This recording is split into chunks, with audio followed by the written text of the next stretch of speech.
এরকম উচ্ছেদ অনেক হয়, আবার বসে।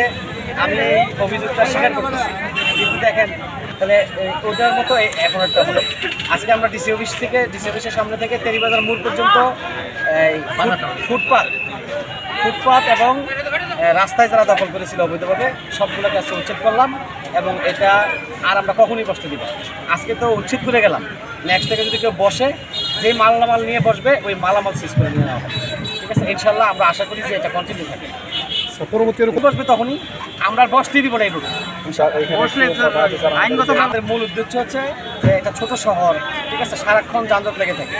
এই অটো, তারপর রিক্সা, এরপর যদি আমরা দুই পাশে দখল করে রাস্তাটাকে আরও সংকীর্ণ করে ফেলি, তাহলে তো ফুটপাতে যারা পথচারী চলাচল করে তাদেরও যেমন সমস্যা হয়, যারা বিভিন্ন যানবাহনে চলাচল করে তাদেরও সমস্যা হয়। এবং এই শহর দিয়ে তো আরও অন্যান্য উপজেলার মানুষ আসা যাওয়া করে, সারা জেলাবাসী একটা ভোগান্তির শিকার হয়। এই ভোগান্তিটা কমানোর জন্য আমরা এই উদ্যোগ করেছি। আচ্ছা স্যার, বাংলা বাস নিয়ে আজকেও আমাদের যে পৌর প্রশাসক মহোদয়, তার সাথে সকালেও আমি কথা বলছি। আমরা খুব শীঘ্রই এই বাস স্ট্যান্ডটা ভিজিট করবো, করে ওইখানে তাদের এবং আমাদের যৌথ উদ্যোগে তাদেরকে কীভাবে বাস স্ট্যান্ডের পিছনে জায়গা করে দেওয়া যায়, এটা আমরা ইনশাল্লাহ এই মাসের মধ্যেই ব্যবস্থা করব। কোনো বাসও থাকবে না, অস্থায়ী কাউন্টারে থাকবে না, ঠিক আছে, সব বাস স্ট্যান্ডের ভিতরে চলে যাবে ইনশাল্লাহ। এই মাসটা 1 মাসের মধ্যে আমরা ব্যবস্থা করব। যানজট পৌরসভা ব্যানার সাইনবোর্ড তো আসলে এটা বেশিরভাগই রাজনৈতিক ব্যানার সাইনবোর্ড লাগায়, কিছু কিছু বিভিন্ন প্রতিষ্ঠানও লাগায়, বেসরকারি প্রতিষ্ঠানও লাগায়। আমরা নিরুৎসাহিত করব। তারপরে সামনে নির্বাচন আসতেছে, নির্বাচন থেকে আরও অনেক কিছু লাগানো হবে। তবে আমরা চেষ্টা করবো শহরটাকে পরিষ্কার রাখার জন্য। আমরা প্রয়োজনে এই নিয়ে রাজনীতিবিদদের সাথে বসবো, বিভিন্ন দপ্তরের সাথে বসবো, বসে সবার সম্মতি নিয়ে একটা পরিষ্কার অভিযান চালানো যায় কিনা আমরা সেটি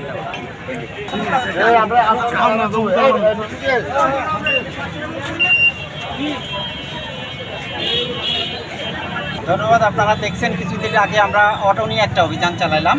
বিশেষ করে যারা লাইসেন্স ছাড়া চালায়, সেটাকে প্রতিবন্ধী নাম দিয়ে চালায়, লাইসেন্স ছাড়া চালায়, সেটাকে আমরা কিছুদিন আগে পূজা যাওয়াতে, পূজার পরে আবার অভিযান আমরা শুরু করছি। সেই ক্ষেত্রে অটোর ক্ষেত্রেও চলবে। আর আমরা দেখছেন যে আমরা ফুটপাতের বিষয়ে অভিযান চালাচ্ছি।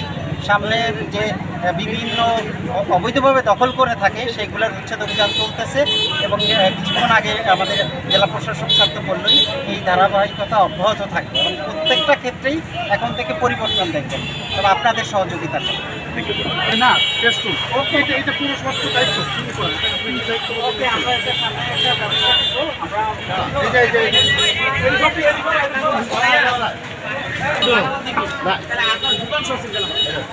মানে এটা তো স্ল্যাব আছে তো আমাদের, ওটাই নেই।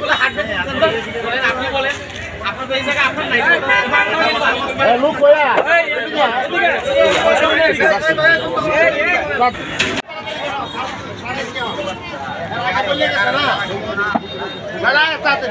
আরে তাড়াতাড়ি শুনো।